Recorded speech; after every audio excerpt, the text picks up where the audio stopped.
Welcome back to the Stretford End, everyone. Me, your host, Session Johnson. And yes, I know it has been a couple of days since we have been here on the show. And for that, I can say that I have had the flu. I've been sick for the past couple of days, and it wouldn't have been fair on you guys to speak and have myself cough and sneeze all over the place. So I took a couple of days just to, get better. Took meds, and here we are back at the Stretford End talking about the biggest club in the world, Manchester United. Hit that subscribe button, like the video, and of course, become part of the community that is the Stretford End. As you see in the thumbnail, our manager, Erik ten Hag. But I say silence is deadly, and the reason why I put that out there is because in most cases, silence is deadly. You can easily look at an example of a mouse. He will run around when there is silence and get exactly what he needs. You'll get up the next morning and you'll see things have been bitten. You will see your food has been touched. So, yeah, various cases. But for us, I think the silence is deadly is with the way Ten Hag is doing his work in the background.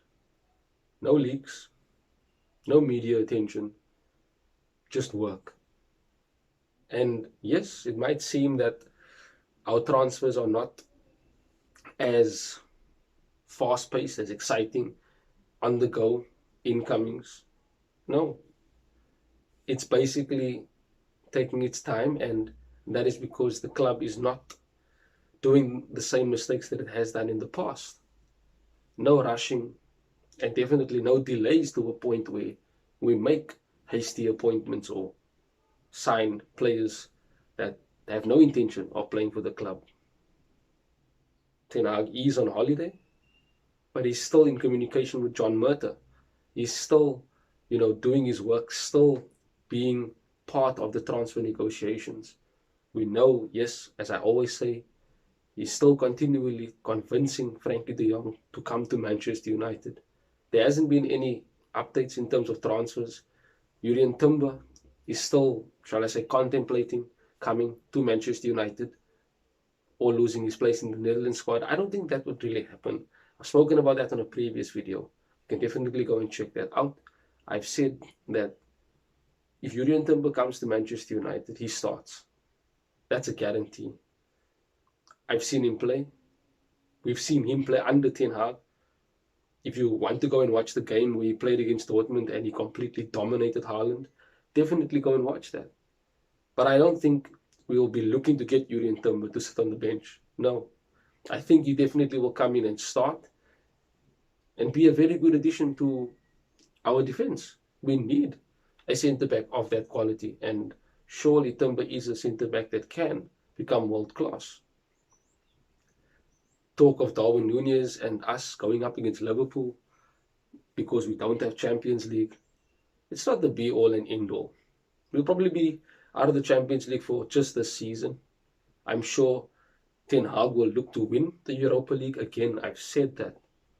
And it comes down to the mentality that Ten Hag has, and that's the mentality he will want to bring into the team. A winning mentality, competitive mentality, wanting to perform at the highest level every single game. And in itself, we might not be buying players with big names or big prospects. We've seen Aurelien Tchouameni go to Real Madrid. Everything has been agreed, 100 million euro plus. A quality midfielder, and we might not be at the stage where Real Madrid is. We know Real Madrid always signs big players, always signs quality players every window. But we'll get there. We were that club. See a top talent, grab him. That's what Alex Ferguson did. And Ten Hag definitely has that same eye. He does see quality players. Other news today came out about Ibrahima Sangare, the PSV Eindhoven midfielder, who Ten Hag knows very well, of course, being in the Dutch league. And there's a 35 million euro release clause in his contract. It's, shall I say, very, very detailed how we always linked to a new player in the transfer window. There's always a new name that pops up. And that's testament to the club not fully showing exactly what players we are going for. We know it's Frankie de Jong, which is Ten Hag's number one transfer target. We know Darwin Núñez is a striker target. And we know Julian Timber for centre back. But he at least wants to sign 5 players this summer. Obviously, bar a few players being sold, not just those that left because their contracts ended. There are also 2 other players, if we want 5, that we don't know of. Who might they be? It could be a fullback. Denzel Dumfries has been mentioned as well. We could be looking at a right back. Perhaps he might want to get another winger. The likes of Anthony has been mentioned. So it is good on Ten Hag and the club to be silent in their transfers. In my opinion, it's a good transfer strategy. Previously, everybody knew who we were going for, and we paid over the odds for certain players, the likes of Wan-Bissaka. I can say Fred to a certain extent. I can even look at the likes of Harry Maguire.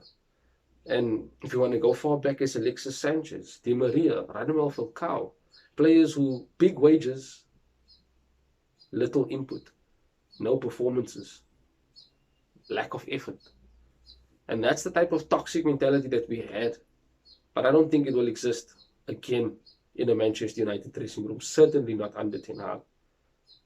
And of course, is it a good transfer strategy? Yes, in my opinion it is.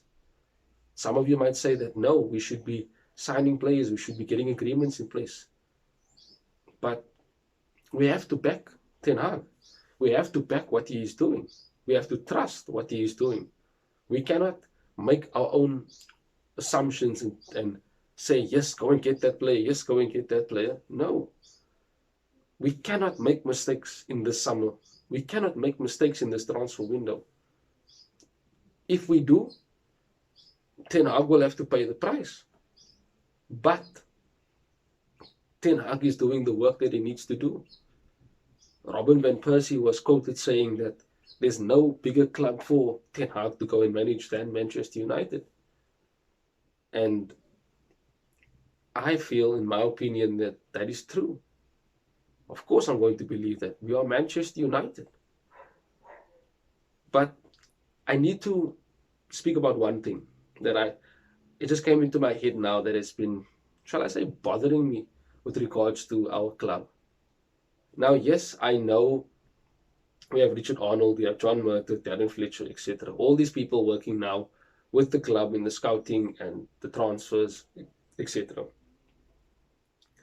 But is there a moment where John Murtough perhaps looks at a player and goes, maybe I should let Ten Hag speak to him? Or does he speak to him first and then decide afterwards if Ten Hag needs to be there to convince him? The reason why I'm thinking about that is because we've never known John Murtough to actually be successful in transfers. Yes, he's been at the club, before while Ed Woodward was there, but he wasn't dealing in transfers. Matt Judge was, alongside Ed Woodward. Richard Arnold to a certain extent until he became CEO. And we saw the types of deals that were being done. Want to go way back to David Moyes, who wanted the likes of Tony Kroos, but instead got Marouane Fellaini from Everton. It makes you think, eh? But again, we have to trust what is being done in the background. Trust the process. That is the only way we will see success. But we do have to watch out for other clubs that are also looking to strengthen. And Manchester United has to get those signings. Yes, we need them, but we need to also be very meticulous in how we approach any transfers. We don't want to be, shall I say, robbed by a smaller club. And we definitely don't want to be getting a player that might only want to come for money. So a lot of work in the background is being done in order to ensure that a good quality squad is assembled and then developed to start competing at the top level of English and European football. Guys, let me know in the comments what type of strategy you think Manchester United should be looking towards using in the transfer window. And do you think that the fact that there is no news with regards to transfers, any updates coming through, is that a problem or not? Let me know. But subscribe to the channel, please. 1,000 subscribers is our goal before the end of the year. Like the video as well if you've definitely enjoyed it, and thank you for watching it until the end if you have done so. That is it, me, Session Johnson from the Slifted In.